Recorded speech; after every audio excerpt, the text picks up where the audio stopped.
الحمد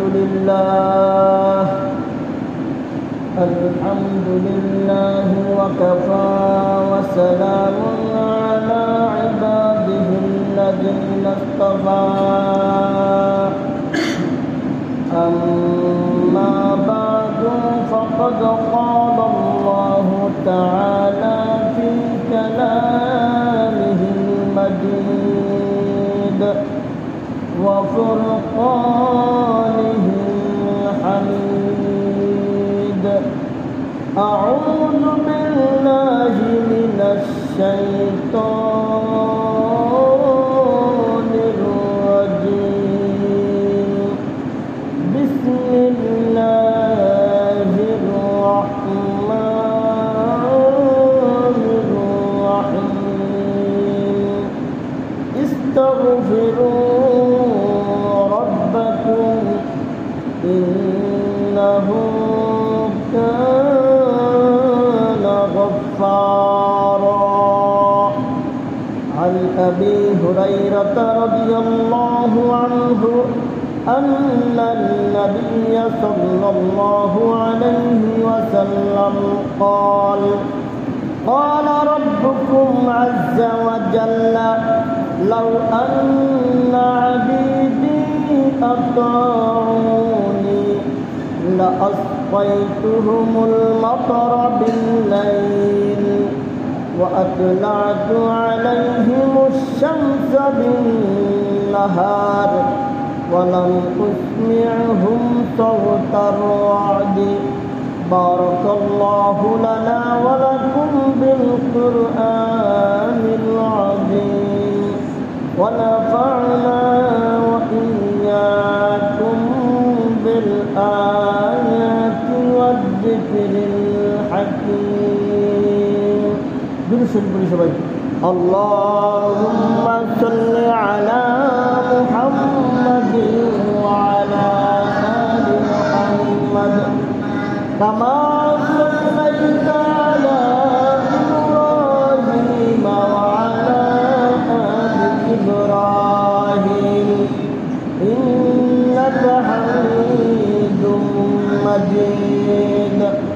اللهم بارك على محمد وعلى آل محمد كما باركت على إبراهيم وعلى آل إبراهيم إنك حميد مجيد.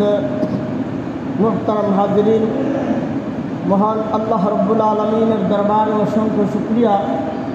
তিনি আমাদেরকে অত্যন্ত দয়া করে মায়া করে আজকে জুমার দিনে জুমার নামাজ আদায় করার পাশাপাশি কিছু দিনই আলোচনা করার জন্য শোনার জন্য পৃথিবীর সর্বশ্রেষ্ঠ স্থান মসজিদে আসার এবং বসার তৌফিক দান করেছেন। এজন্য দিল থেকে কালিমাত শুকর আদায় করে বলি আলহামদুলিল্লাহ। বর্তমানে গোটা বাংলাদেশের মানুষের উপর দিয়ে একটা কঠিন সময় অতিবাহিত হচ্ছে। অনেকগুলো কারণ আছে, এর মধ্যে একটা উল্লেখযোগ্য কারণ হলো দীর্ঘদিন যাবৎ রৌদ্রের প্রচণ্ড তাপ এবং অনাবৃষ্টির কারণে শুধু মানুষই না, মানুষ সহকারে পশু পাখি কীট পতঙ্গ ওরাও কষ্ট পাইতেছে বৃষ্টি না হওয়ার কারণে। এই যে একটা কঠিন পরিস্থিতি বিরাজ করতেছে, এর মধ্যে আমাদের অনেক শিক্ষণীয় বিষয় আছে। অনেকগুলো শিক্ষণীয় বিষয় থেকে একটা শিক্ষণীয় বিষয় আপনাদের সামনে উল্লেখ করি। দেখুন,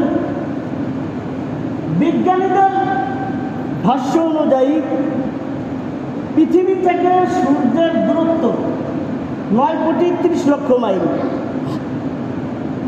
পৃথিবী থেকে সূর্যের দূরত্ব কত মাইল?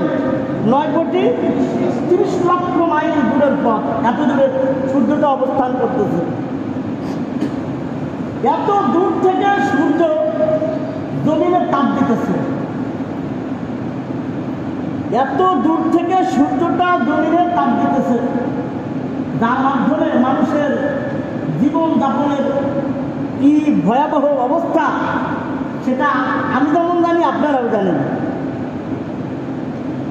এমনকি সংবাদপত্রে এমন সংবাদ আসছে অনেক মানুষ হিট স্ট্রোক একটা রোগ বেরোছে, এই রোগে অনেক মানুষ গরমে আছে, শুধু আমরা গরমে অনেক মানুষও মারা গেছে। এত দূর থেকে সূর্য তাপ দিতেছে জমিনে, তার তাপে আমরা অস্থির হয়ে গেছি, মানুষ পর্যন্ত মারা যাইতেছে। একটু চিন্তা করে দেখেন, একটু সময়ের জন্য একটু চিন্তার দরজাটা খুলে দেন। আমরা একজন মুমিন হিসেবে, মুসলমান হিসেবে আমরা বিশ্বাস করি একদিন কিয়ামত হবে। বিশ্বাস করি না কি বলেন? একদিন পৃথিবীতে কিয়ামত সংগঠিত হবে। কিয়ামত যেদিন সংগঠিত হবে, কিয়ামতের সেই কঠিন ময়দানে, আগে বলছি বিজ্ঞানীদের ভাষ্য অনুযায়ী, এবার বলি হাদিস শরীফের ভাষ্য অনুযায়ী, কিয়ামত যেদিন সংগঠিত হবে, হাদিস শরীফের ভাষ্য অনুযায়ী ওই 9,30,00,000 মাইল দূরে অবস্থানরত ওই সূর্যটা মানুষের মাথার এত কাছে আসবে যে সুরমা লাগানোর জন্য, চোখে আমরা সুরমা লাগাই কিনা কি বলেন, সুরমা লাগানোর জন্য সুরমা গানের ভিতরে একটা কাঠি থাকে, ওটা কত বড় থাকে কি বলেন, সামান্য এতটুক থাকে। হাদিস শরীফের ভাষ্য অনুযায়ী কিয়ামতের কঠিন ময়দান যেদিন কায়েম হবে, 9,30,00,000 মাইল দূরে অবস্থানরত ওই সূর্য মানুষের মাথার এত কাছে এসে যাবে। অপরদিকে মানুষের পায়ের তলায় যে জমি আছে, এই জমিটা পুড়ে তামা হয়ে যাবে। এখানেই শেষ নয়, অপরদিকে আল্লাহ পাক রব্বুল আলামিন পবিত্র কোরআনের এক আয়াতে বলছেন, ওয়াজিআ ইয়াওমাইযিন বিজাহান্নাম, সেদিন জাহান্নামকে হাসরবাসীদের সামনে নিয়ে আসা হবে। এই আয়াতের ব্যাখ্যার মধ্যে মুফাসসিরিনে কেরাম উল্লেখ করেছেন, ইউতা বিজাহান্নামা ইয়াওমাইযিন, সেদিন জাহান্নামকে হাসরবাসীর সামনে, হাসরের ময়দানে নিয়ে আসা হবে। তাহলে জাহান্নাম এখন আছে কোথায়? জাহান্নাম আছে 7 তরফ জমিনের নিচে, সেখান থেকে জাহান্নামকে নিয়ে আসা হবে। ইউতা বিজাহান্নামা ইয়াওমাইযিন, সেদিন জাহান্নামকে নিয়ে আসা হবে। লাহা 70,000 জিমামিন, জাহান্নামে 70,000 লাগাম থাকবে। লাগাম বুঝলেন আপনারা? যারা ঘোড়া পালে, ঘোড়ার লাগাম লাগানো থাকে, ধরে টানতে থাকে। জাহান্নামের 70,000 লাগাম থাকবে। প্রত্যেকটা লাগামের সাথে, সব মিলে না কিন্তু, 70,000-এর প্রত্যেক লাগামের সাথে 70,000 করে ফেরেশতা থাকবে। তারা জাহান্নামকে টেনে, তারা জাহান্নামকে টেনে টেনে হাসরবাসীর সামনে, হাসরের ময়দানে নিয়ে আসবে। জাহান্নাম যখন মানুষকে দেখবে, মানুষকে দেখার সাথে সাথে ক্ষুধার্ত বাঘের নাই পাগলের মতো হয়ে যাবে। কোনো মানুষ যদি ক্ষুধার্ত থাকে আর এরপরে তার সামনে খাবার উপস্থিত করা হয়, তখন সে খাবার দেখলে কি করে? খাবারের উপর ঝাঁপায় পড়ে। জাহান্নাম মানুষ দেখার সাথে সাথে সে গর্জন দিতে থাকবে। আল্লাহ তাআলা কিছু ডাক দিয়ে বলবে, আল্লাহ তুমি বলছিলে মানুষ আর পাথর হবে আমার খাদ্য, আমার খাবার। আমি লক্ষ লক্ষ বছর ক্ষুধার্ত অবস্থায় আছি। অর্থাৎ জাহান্নাম এমন বিকট আওয়াজ করতে থাকবে, মনে হবে না পুরা হাসরবাসীকে জাহান্নাম গ্রাস করে নিতে চাইবে। এরকম অবস্থায় 1 দিন, 2 দিন, 3 দিন নয়, পবিত্র কোরআনের ভাষায় আসছে, মিকদারুহু 50,000 সানা, কিয়ামতের দিনটা হবে 50,000 বছরের সমান। 50,000 বছর এমন একটা অবস্থা বিরাজ করবে কিয়ামতের ময়দানে। সাধারণ মানুষের কথা বাদ দিলাম, ওলি গাউস কুতুব যারা আছে তাদেরটাও বাদ দিলাম, এমনকি নবীরা পর্যন্ত নফসি নফসি নফসি বলতে থাকবে, আল্লাহ আমাকে বাঁচাও, আল্লাহ আমাকে বাঁচাও, আল্লাহ আমাকে বাঁচাও। একজন মাত্র নবী নফসি নফসি বলবে না, আল্লাহ আমাকে বাঁচাও এটা বলবে না। একজন নবী, তিনি হলেন আমাদের প্রিয় নবী হযরত মুহাম্মদ মুস্তাফা সাল্লাল্লাহু আলাইহি ওয়াসাল্লাম। তিনি ওই কিয়ামতের কঠিন ময়দানে, ওই কঠিন সময়ে তিনি বলবেন, আল্লাহ তুমি আমার উম্মতকে বাঁচাও, আল্লাহ তুমি আমার উম্মতকে বাঁচাও। এখানে অনেক কিছু বোঝার আছে। যে নবী সারা জীবন দুনিয়ায় আমাদের জন্য কাঁদলেন, যে নবী রওজা মুবারকে শুয়ে শুয়ে আমাদের জন্য কাঁদছেন, যে নবী মেরাজে চলে গেলেন, সেখানে যাওয়ার পর আমাদেরকেও ভুললেন না। কিয়ামতের ময়দান যেদিন কায়েম হবে, রওজা মুবারক থেকে যেদিন তিনি উঠবেন, সেদিনও তিনি আমাদের জন্য কাঁদবেন। যে নবী আমাদের জন্য সর্ব জায়গায় কাঁদলেন, আমাদের কথা মনে করলেন, আমাদের ভালোর জন্য শরীরের ঘাম ঝরালেন, রক্ত ঝরালেন, আর সেই নবীর আদর্শটা আমাদের কাছে বর্তমানে সবচেয়ে অবহেলিত। নবীর মতো জীবনযাপন আমাদের কাছে ভালো লাগে না, নবীর মতো চুল কাটা আমাদের ভালো লাগে না, নবীর মতো পোশাক আমাদের ভালো লাগে না, নবীর মতো রাজনীতি আমাদের ভালো লাগে না। যদি বলি নবীর মতো রাজনীতি ভালো লাগে না, অনেকে আমার বিরোধিতা করবে, রাজনীতি আলাপ করেন কেন? ইসলামের যেটা আছে আমি তো সেটা বলবোই, ইসলামের যেটা আছে আমি সেটা বলবোই। আপনি যতই বিরোধিতা করেন, আমার নবীর মতো আমার কোনো কিছুই ভালো লাগে না। কোন এক কবি বলছেন, দিন কি सूरज डूब रही है हम लोगों के सामने, रोज मशर किया जा रहा है मुस्तफा के सामने। दिन की सूरज डूब रही है, দিনের সূর্য আমাদের সামনে, আমাদের চোখের সামনে ডুবে যাইতেছে। दिन की सूरज डूब रही है हम लोगों के सामने, আমাদের সামনে দিনের সূর্যটা আস্তে আস্তে ডুবে যাচ্ছে, দিনের অপমান করা হইতেছে। আমার ব্যক্তিগত ব্যাপারে আমাকে কেউ যদি গালি দেয়, আমার মা বাবাকে গালি দেয়, আমি তার বিরুদ্ধে উঠে পড়ে লেগে যাই। দিনের বিরুদ্ধে কথা হচ্ছে, নাস্তিক মুরতাদরা দিনের বিরুদ্ধে কথা বলতেছে, সেখানে আমাদের কলম চলে না, আমাদের জবান চলে না। এজন্য কবি বলছেন যে দিন কি সূরজ ডুব রহি হ্যায়, দিনের সূর্য আমাদের সামনে ডুবে যাইতেছে, আমাদের চোখের সামনে। আমাদের আপনজন যদি কেউ বিপদে পড়ে আর আমরা যদি সামনে থাকি, আমাকে একজন দেখে কি বলবে, তোমার চোখের সামনে লোকটা মারা গেল, তোমার চোখের সামনে লোকটা আগুনে পুড়ে গেল, তুমি কিছু করলে না। কবি এই কথাটাই বলতেছেন যে তোমাদের সামনে দিনের সূর্যটা ডুবে যাইতেছে। কিয়া জবাব হয় রোজ মাস্টার মুস্তাফার সামনে। তাহলে কিয়ামতের ময়দানে যখন আমরা নবীজির সামনাসামনি হব, রাসূল আকরাম সাল্লাল্লাহু আলাইহি ওয়াসাল্লামের মুখোমুখি হব, তিনি যদি সেদিন জিজ্ঞেস করেন যে আমি পৃথিবীর থেকে আসার পরে তোমাদের সামনে আমার দিনের সূর্যটা এইভাবে ডুবে যাচ্ছিল, তোমার সামনে আমার দিনের এই ক্ষতি হচ্ছিল, তুমি সেদিন কি করছিলা? আজকে আমার হাউজে কাউসার পাওয়ার জন্য তুমি আমার কাছে চলে আসছো, আমার সাবাত পাওয়ার জন্য তুমি উদ্গ্রীব হয়ে আসো, তাহলে তোমার সামনে যখন আমার দিনের ক্ষতি হচ্ছিল, তুমি তখন কি করছিলে? সেদিন আমরা কি জবাব দেবো বলেন? আল্লাহ তাআলা আমাদেরকে বোঝার তৌফিক দান করুন। তো যে কথাটা বলতেছিলাম যে বর্তমানে একদিকে রৌদ্রের প্রচণ্ড তাপ, আর একদিকে অনাবৃষ্টির কারণে শুধুমাত্র মানুষ না, পশু পাখিরাও বড় কষ্টে আছে। এখন আছেন সময় তো কম, এই যে একটা অবস্থা, এই অবস্থার কারণটা কি? এই অবস্থার কারণ অনেকে অনেক রকম করে গবেষণা করছে। আমি একজন আলেম হিসেবে আমি যে জিনিসটা গবেষণা করে বের করছি, এই পরিস্থিতির একমাত্র কারণ হলো আল্লাহ তাআলার অসন্তুষ্টি। এই পরিস্থিতির কারণটা কি? আল্লাহ তাআলার অসন্তুষ্টি। আমি আপনার বাড়ি থাকবো, আপনার কামাই করা জিনিস আমি খাবো, আর আমি যদি আপনার কথা মতো না চলি, আপনি আপনার বাড়িতে আমাদের রাখবেন, সুখে রাখবেন না কষ্ট দিবেন? কি বলেন?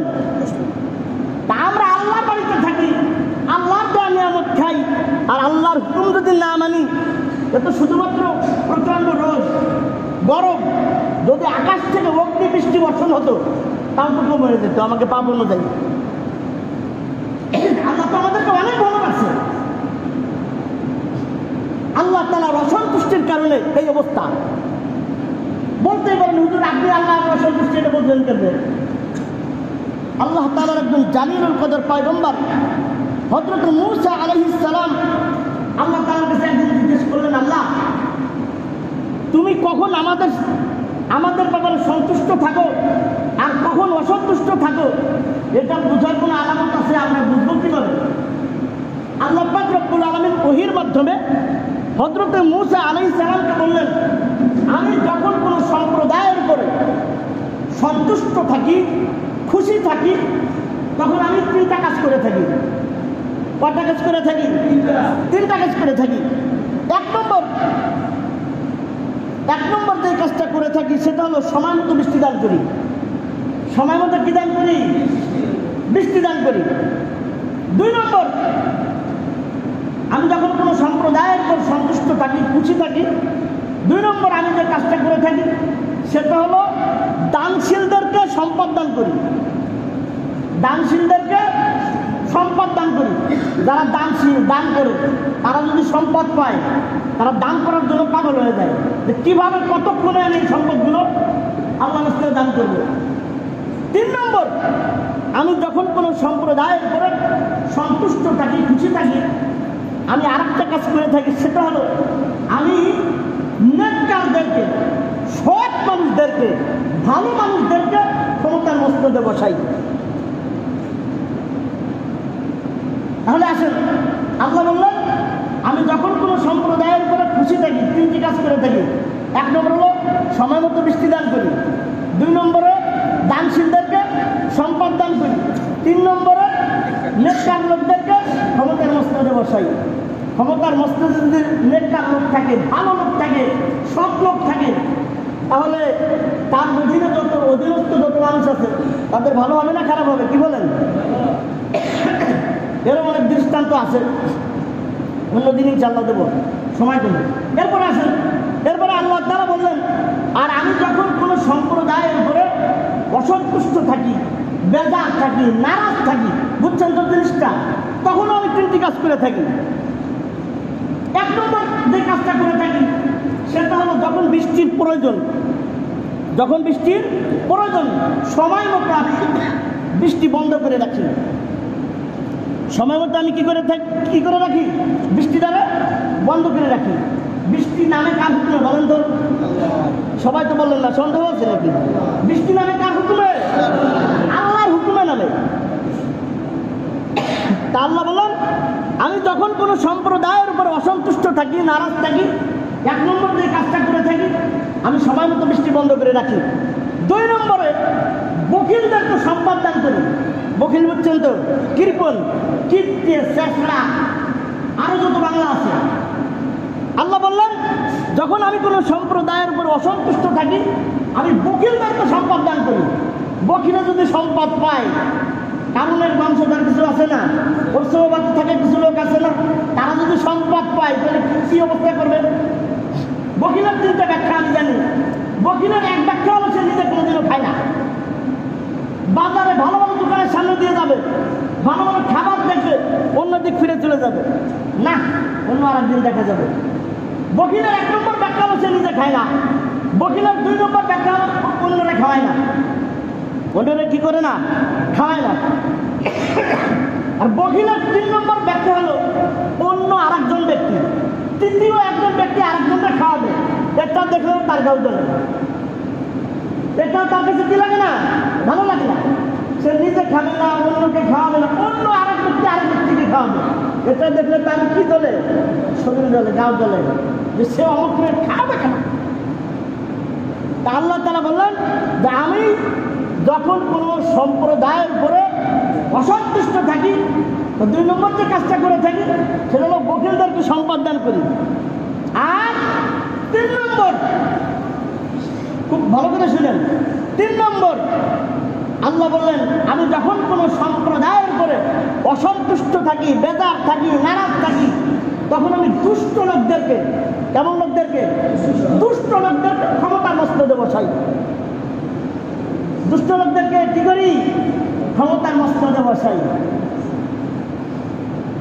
দুষ্ট লোক যদি ক্ষমতার মস্তদে থাকে তাহলে জনগণের অবস্থা কি অবস্থা হইতে পারে চিন্তা করে দেখেন। এখন আসেন, এর ভিতরে অনেক আলোচনা আছে, আসেন সামনে যাই। এখন কথা হলো, এই যে একটা কঠিন পরিস্থিতি আমরা অতিবাহিত করতেছি, এর থেকে উত্তরণের উপায় কি? অর্থাৎ সারা দেশের মানুষ বৃষ্টির জন্য আল্লাহ তাআলার কাছে হাত পেতে আছে, আল্লাহ তোমার রহমতের বৃষ্টি দান করো। এটা আমরা চাই না? চাই না? কি বলেন? চাই তো। এই আল্লাহর রহমতের বৃষ্টির জন্য আমাদের করণীয়টা কি? করণীয়টা একটা আমি বলি। করণীয়টা হলো, খালে অথবা বিলে অথবা পুকুরে যদি বড় বড় ব্যাঙ পাওয়া যায়, ব্যাঙ ছিলেন তো আপনারা, বড় বড় ব্যাঙ ধরে ধরে নিয়ে আসবেন, আইনে ওটারে সাজাইয়া গুজাইয়া তারপরে 2 ব্যাঙের মধ্যে দিয়ে দেবেন। এটা করলে বৃষ্টি হবে। এমন কাজও আমাদের দেশে চলতেছে না? চলতেছে না? কি বলেন? এমন কাজও আমাদের দেশে চলতেছে যে বৃষ্টি হয় না দেখে তারা ব্যাঙের বিয়ে দেয়। 2টা ব্যাঙ ধরে আনছে বড় বড়, ব্যাঙের সাজায় গুজাইয়া এক ব্যাঙে আরেক ব্যাঙের সাথে বিয়ে দিয়ে দিতেছে।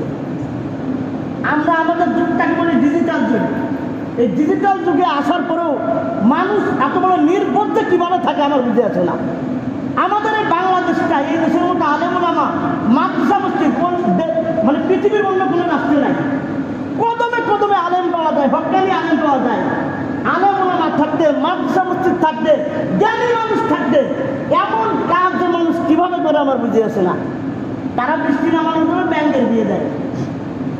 এমন কাজের সাথে ইসলামের কোনো সম্পর্ক আছে বলেন? আছে নাকি? এমন কাজ করা যাবে? এমন কাজ করা যাবে না। আল্লাহ বলছেন যে নামাজ পড়ো, ইস্তিসকার নামাজ পড়ো, নামাজের বৃষ্টির নামাজ আছে, এটা পড়ো। ব্যাংকের বিয়ের কোনো কথা কোরআন হাদিসের শরীয়তে কোথাও নাই। আল্লাহ তাআলা এমন অপসংস্কৃতি থেকে আমাদেরকে হেফাজত করেন, সকলে বলে আমিন। তাহলে আসুন, তাহলে বৃষ্টি পাওয়ার জন্য, এই অবস্থার থেকে পরিত্রাণের জন্য আমাদের যে কাজটা করতে হবে সেটা হলো আল্লাহ তাআলাকে সন্তুষ্ট করতে হবে। কাকে সন্তুষ্ট করতে হবে? আল্লাহ তাআলাকে সন্তুষ্ট করতে হবে। আল্লাহ তাআলাকে যদি আমরা সন্তুষ্ট করতে পারি তাহলে অবস্থাটা কি হবে? আমি আপনাদের কাছে একখানা হাদিস তেলাওয়াত করে শোনাইছি। এই হাদিসটা হাদিসে কুদসি।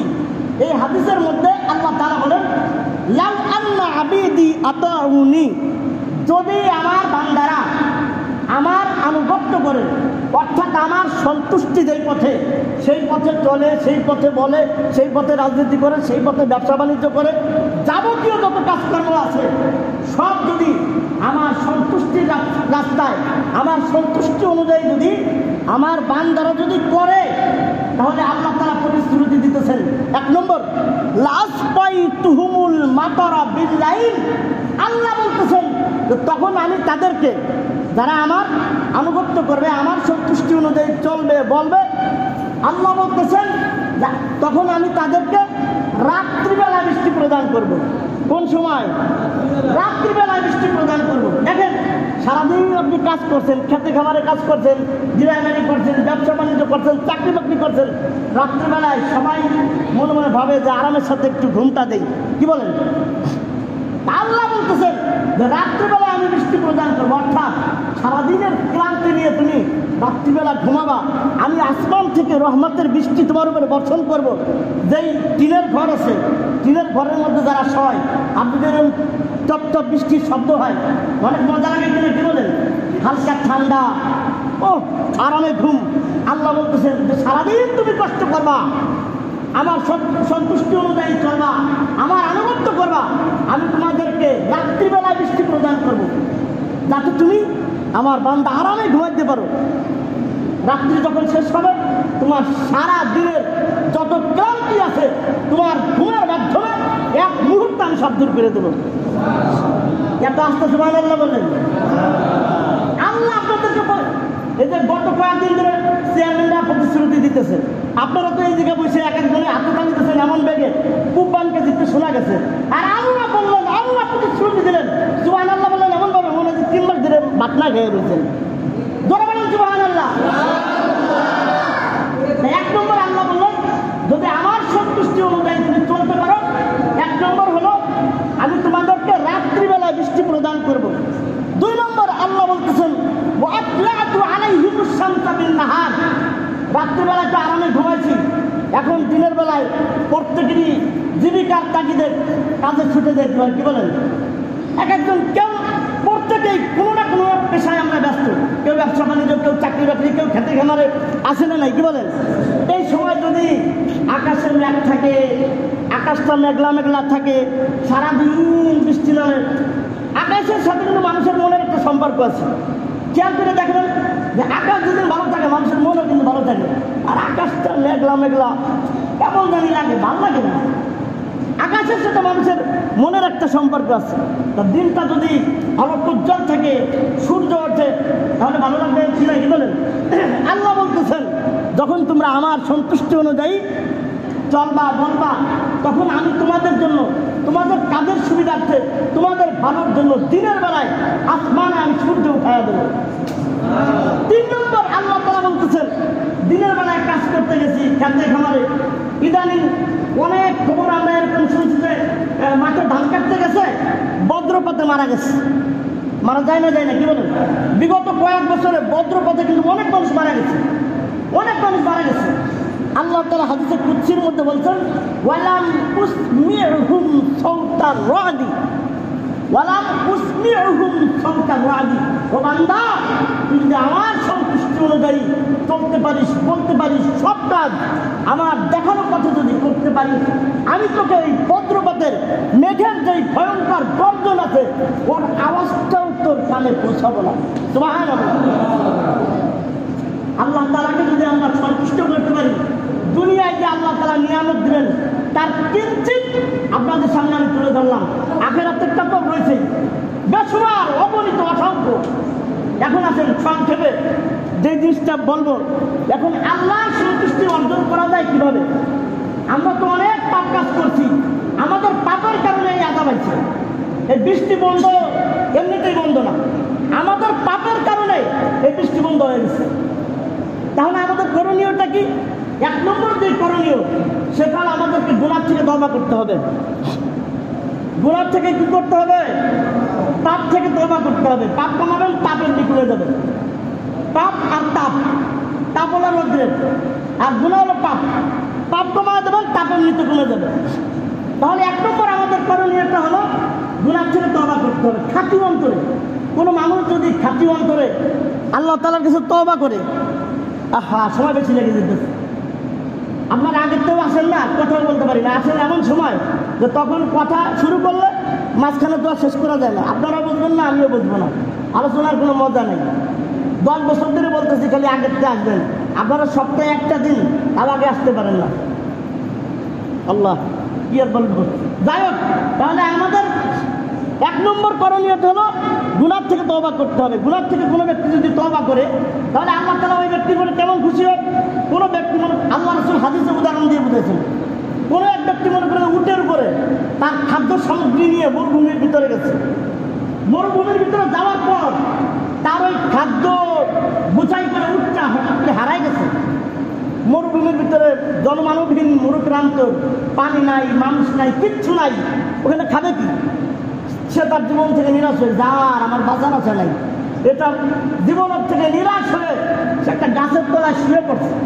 আর তো বাঁচার কোনো রাস্তা নাই, ঘুমায় থাকি। গাছের তলায় সে শুয়ে আছে, হঠাৎ করে তার ঘুম ভাঙছে। ঘুম ভাঙার পরে সে দেখতেছে যে তার ওই উট তার খাদ্য সামগ্রী নিয়ে তার সামনে উপস্থিত।